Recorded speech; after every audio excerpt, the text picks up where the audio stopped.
We have come towards the end of our course on gas dynamics, fundamentals and applications, and which deals with compressible flow.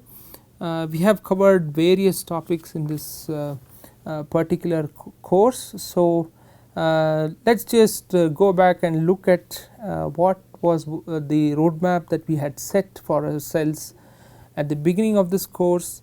We wanted to look at compressible flows, where effects of changes in density is very important, and we saw that there are different regimes of flow, and the speed of sound is a very important parameter, and based on speed of sound you have subsonic flows, supersonic flows, and flow structures in subsonic flows and supersonic flows are very different.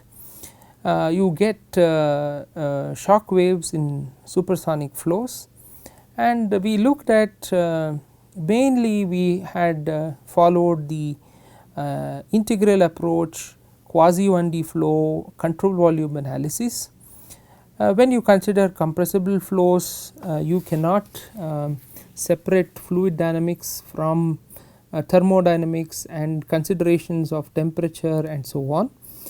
They become coupled to each other. So, we had to go through not only fluid mechanics equations, but thermodynamics as well.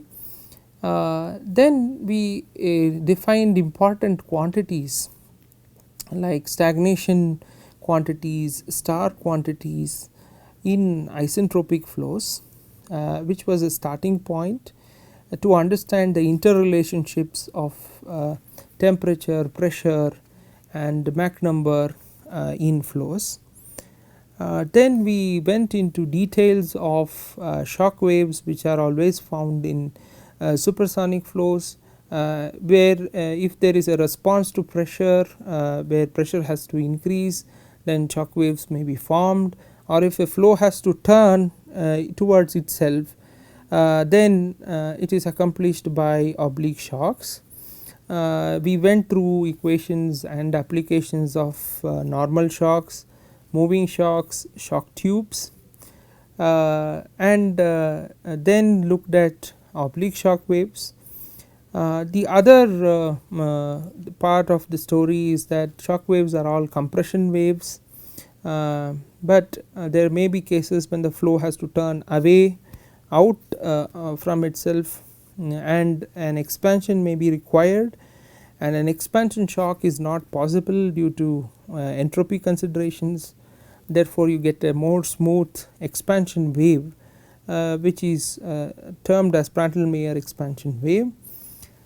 Then we continued the quasi 1D descriptions and went into really a good amount of details on variable area ducts and its applications in nozzles, diffusers, wind tunnels, air intakes and so on, and this involved operations of nozzles, how they respond to pressure changes, what are their exit conditions, under expanded, over expanded nodules and so on.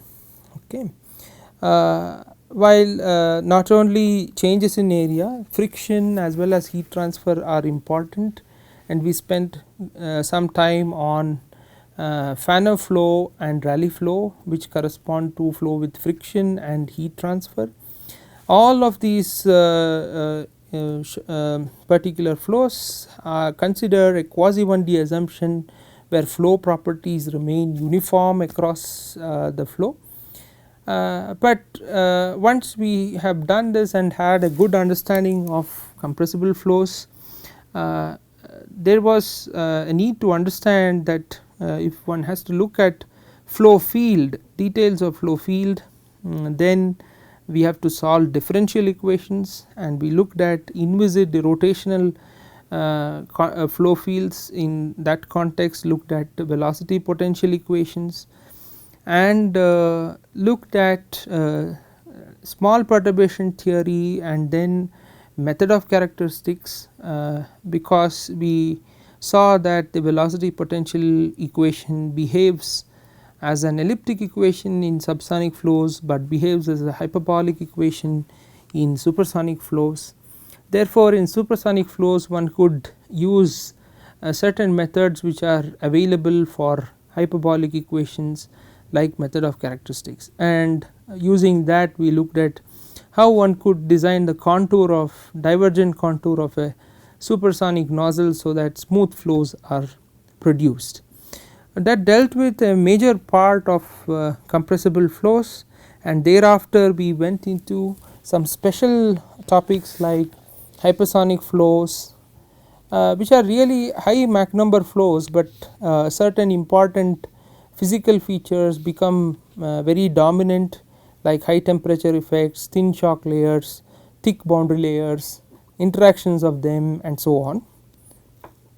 Then we looked at shock interactions, where two oblique shocks of different kinds, they interact with each other, producing many different kinds of flow features, and had a short introduction to real viscous flows in ducts where there are shock wave boundary layer interactions which produce different flow features due to the interaction.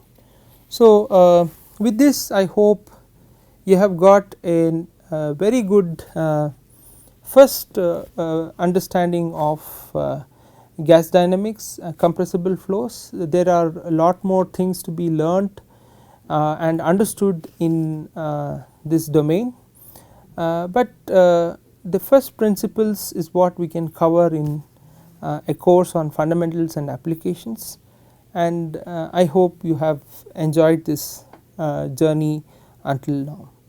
Thank you.